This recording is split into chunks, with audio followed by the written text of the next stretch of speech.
Estamos comunicados con la doctora María del Carmen Verdú. Ella es abogada de Carlos Almirón, este joven de 23 años asesinado. Doctora, ¿cómo le va? Buen día. ¿Qué tal? ¿Cómo están? Una pequeñita aclaración. Yo soy Sí. militante de Correp y Carlos era compañero de nuestra organización. Ajá. Y en la causa penal representamos a su mamá como querellante, pero lamentablemente Carlos no necesita abogado. No, sí. Ha sido asesinado. Exactamente. Doctora, bueno, ¿en qué estado se encuentra la causa? Desde hace 11 años, y a pesar del aparente impulso inicial que tuvo la investigación de las 5 muertes en el centro de la ciudad de Buenos Aires el 20 de diciembre de 2001, la causa ha estado en un estado de virtual paralización a partir de los recursos de las defensas que han impedido que, a pesar de que técnicamente estaríamos en condiciones de iniciar el juicio oral desde hace ya varios años, todavía tengamos recursos sin resolver en la Cámara de Casación, en la Corte Suprema. Concretamente esta misma semana se hizo la última audiencia que estaba pendiente en relación a la situación del expresidente de la Rúa, que si bien había sido procesado en una instancia anterior por el juzgado instructor, fue beneficiado luego con un sobreseimiento que apelaron las querellas y la Fiscalía, y que es lo que ahora debe resolver el Tribunal Superior en materia penal, que es la Cámara de Casación. Recién la semana pasada se ha realizado esta audiencia, así que calculamos que hasta el año que viene no vamos a tener novedades para saber si, además del exsecretario de Seguridad Enrique Matov, el exjefe de la policía Rubén Santos y el conjunto de comisarios y jefes de la cúpula policial de la época, también va a ir a juicio oral el expresidente de la Rúa. Doctora, usted señaló en algún momento en una entrevista en Caras y Caretas que la causa por la muerte de Carlos Almirón no podría avanzar más allá de la instrucción. ¿Qué significa esto? Precisamente lo que está pasando, esta situación de inmovilidad, donde hace más de 4 años que tendríamos que haber iniciado las audiencias del juicio oral y público, y que sin embargo se vienen dilatando en una situación que pone la causa en peligro de que termine con alguna forma anormal de finalización del proceso por el transcurso del tiempo, que es la estrategia y la táctica que vienen desarrollando las defensas desde el primer momento, y que es lo que sucede sistemáticamente con todos los expedientes en los cuales hay una clara imputación acreditada por los hechos contra quienes integran el aparato represivo estatal y quienes lo dirigen. Doctor, ¿esto significa que la causa, o podría significar que la causa podría no llegar a tener ningún culpable condenado? Por ahora no lo tiene y han pasado 11 años. Y no hay, una pequeña luz de esperanza siempre tenemos, si no, no estaríamos pensando o apoyando la lucha de las madres, pero realmente esta situación de inestabilidad institucional en la causa, la verdad que no nos preocupa, pero nos amarga un poquito, como quien dice. Sí, desde luego, como dicen por allí en la calle, la verdad nunca es triste lo que no tiene remedio. Lo que nosotros preferimos, en lugar de utilizar términos más desiderativos como esperanza, es plantearnos la necesidad de seguir en la pelea desde la presión de la movilización, la denuncia pública a través de la organización y la lucha antirrepresiva. Esta es una causa que a nosotros, particularmente como organización, más allá de la trascendencia de lo sucedido durante esas jornadas de rebelión popular en todo el país, que nos costaron 39 muertos en todo el ámbito nacional, 5 solamente en el ámbito del centro de la ciudad de Buenos Aires, nos mueve particularmente porque, insisto, se trata de un compañero de nuestra propia organización.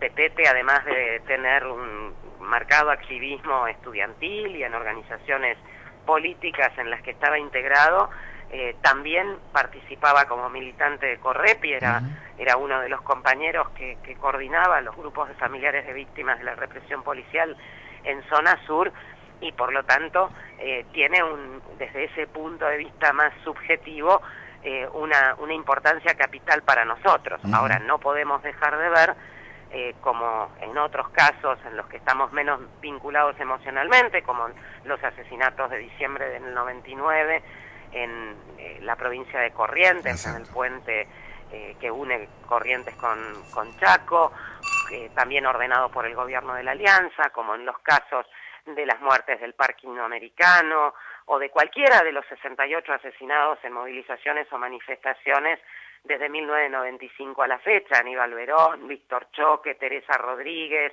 los asesinados en movilizaciones contra el gatillo fácil como Facundo Vargas o los chicos Carrasco y Cárdenas de Bariloche, o cualquiera de las demás situaciones similares, que hay una sistematicidad políticamente decidida de que esas causas difícilmente lleguen a una instancia de juicio y castigo en términos institucionales, y donde a lo sumo lo que se obtiene, como en el caso de Fuente Alba, por ejemplo, o algún otro puntual, como el caso del puente Pueyrredón, es la condena del autor material. Claro.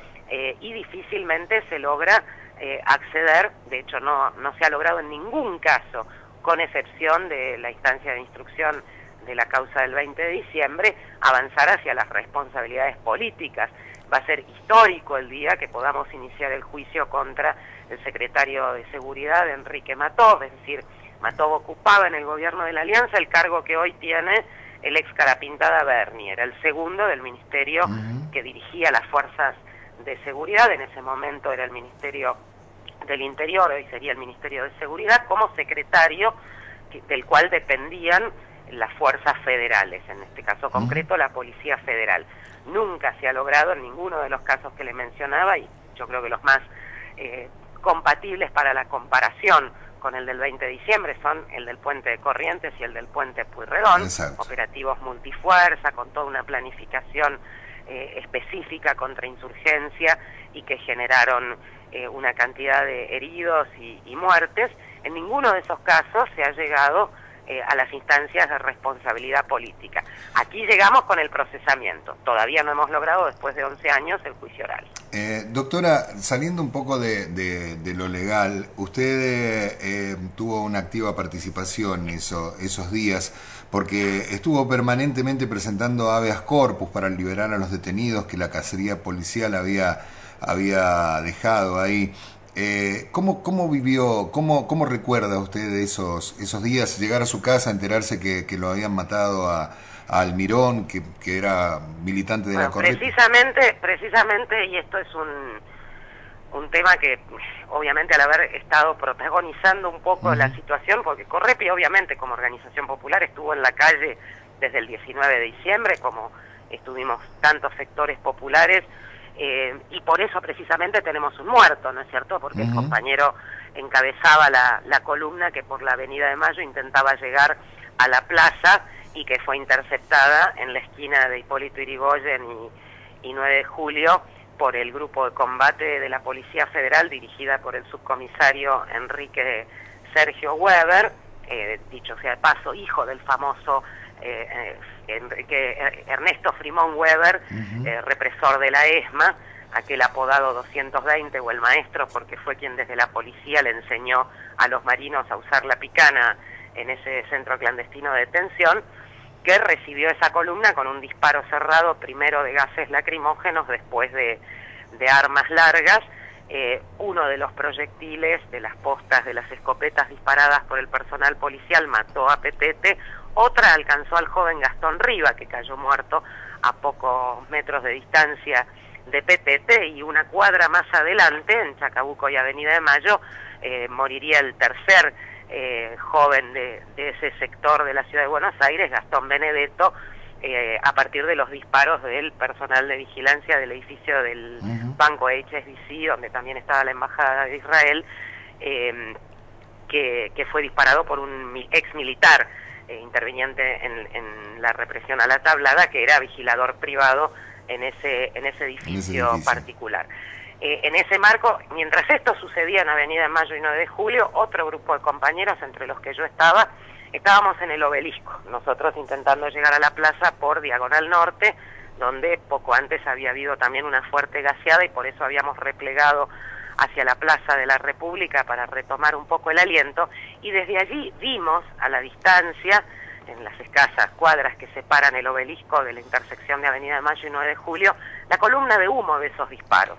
Lo que no sabíamos obviamente a esa altura era que uno de esos disparos había asesinado a uno de nuestros compañeros. A partir de allí, bueno, fue una tarde con muchísima atención, recorriendo hospitales, recorriendo comisarías, recabando los datos de los más de 200 compañeros que fueron detenidos y puestos a disposición del Poder Ejecutivo Nacional, porque recordemos que el 19 de diciembre se había decretado el estado de sitio en todo el territorio nacional. Interpusimos esos 200 y pico de habeas corpus que usted mencionaba, que alrededor de las 11 de la noche ya estaban todos concedidos y ordenadas todas las solturas, y bueno, fue entonces a la madrugada, ya cerca de las 2, 3 de la mañana, cuando yo personalmente llegué a mi casa, que encontré en el contestador de mi teléfono, porque ya los celulares de esa época se habían quedado sin batería mucho antes de las 4 de la tarde. Allí encontré el mensaje de un compañero que nos informaba que uno de los muertos, sabíamos sí, que había muerto por supuesto, pero ignorábamos las identidades, que uno de los que había ingresado ya muerto en el hospital Argerich era Carlitos. Bueno, a partir de allí obviamente toda la dinámica que se pueden imaginar en acompañar a la familia, retirar el cuerpo, organizar su despedida e inmediatamente a las 48 horas presentarnos como querellantes en la causa. Doctora, nosotros le agradecemos mucho este contacto con Radio Nacional y le agradecemos también todo el trabajo que hace la Coordinadora contra la Represión Policial Institucional, la CORREPI, no vamos a parar, vamos a insistir hasta que los responsables políticos de esta masacre estén donde tienen que estar. Al contrario, les agradezco yo en mi nombre personal y en el de CORREPI el haber contado con este espacio. Un gusto, hasta luego, doctora. Luego.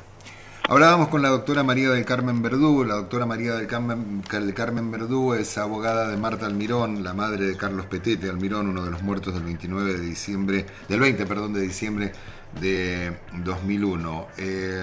Almirón era militante del movimiento 29 de Mayo, era militante de CORREPI y bueno, el reclamo de justicia sigue siempre presente. A 11 años todavía no se puede llevar la causa a juicio.